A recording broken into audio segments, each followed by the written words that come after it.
name's John Cordonier, and I want to welcome you to Smart MoneyShift Financial Review, where we discuss the misinformation and bad advice rampant in the world today. In your quest to build wealth, there's a fight for the control of your money. Over our lifetime, we're bombarded with so-called expert advice from financial institutions, magazines, television talking heads, and tape and book-selling financial gurus. All of these have been responsible for multi-millions of dollars lost by people just like you. Today, Joe Begalle and I are going to talk about some of those commonly promoted financial strategies: compound interest, taxable investments, tax-deferred savings plans, and paying off your mortgage early. Oftentimes, these strategies are implemented without the proper verification and evaluation as to their merits. So, Joe, let's talk a little bit about these things that are going on in the financial world and as they relate to our clients and how they're affecting them. And let's start with that compound interest. Well, John, compound interest is a very powerful thing, and financial institutions use it as a way to gain control of your money. They produce these fancy brochures and show you that curve of compound interest and how your money will grow. The problem is, as Paul Harvey used to say, is they're not telling you the rest of the story. And the rest of the story is basically that that's math, and money and math are different.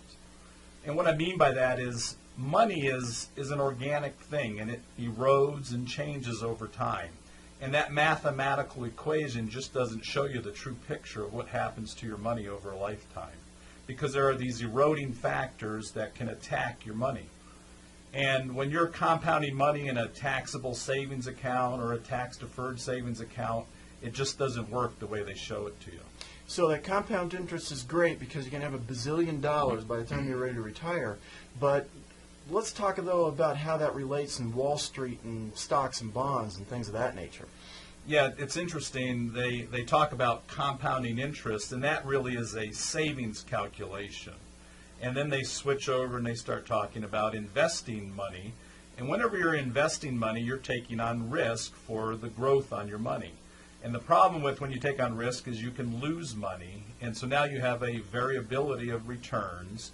And now they start talking to you about an average rate of return, which is something totally different than a compounded rate of return.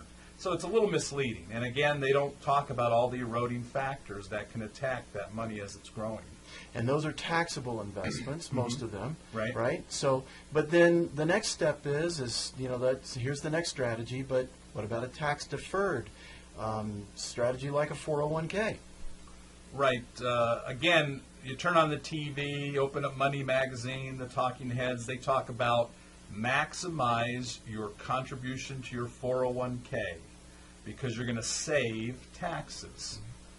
But in reality, you're not saving taxes, because if you look at the name, it's called a tax-deferred savings plan. And all you're doing is you're deferring that tax to some point in the future. You don't know if the tax is going to be higher or lower. Now, they tell you you will be in a lower tax bracket when you retire, but then they're also telling you you're going to compound your money at 12%, and you're going to have $6 million. So how are you going to be in a lower tax bracket? And then when you look at what's going on in our government today with all the debt, tax rates are probably going up in the future. And you mentioned debt. There's good debt and bad debt. Some people, we won't mention exactly, but we know who they are, that say pay off all of your debt. But there's actually good debt to have. And let's talk about that a little bit. Yes, there is. Obviously, bad debt, spending more than you make and living beyond your means and living off credit cards is not good for you financially. But there is good debt, and a mortgage can be a good debt. And if you can borrow money and then reinvest it and earn a higher rate of return, that makes financial sense. And it's exactly what the banks and financial institutions do with your money. So should you pay off your mortgage early? Well, again, it depends on a person's situation. But if you can earn more money with your money invested somewhere else in a safe investment, free of those eroding factors of taxes and fees and all that, then it probably makes sense to continue your mortgage. So the thing that we need to look at, and you mentioned it a number of times, eroding of your money in that. Now there's a special term that we use for that, and relating that also to cash flow. Talk about that some.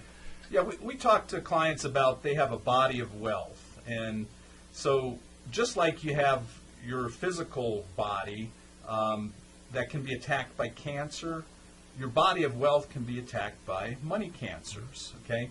And there are various forms of those, and those are those eroding factors. And that leads to a condition that we call cashexia, and that means wealth loss.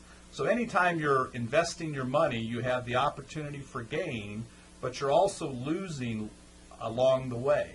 And there are primarily three losses. Now let's take, for instance, taxes. So if you pay a tax, that's the initial loss, okay?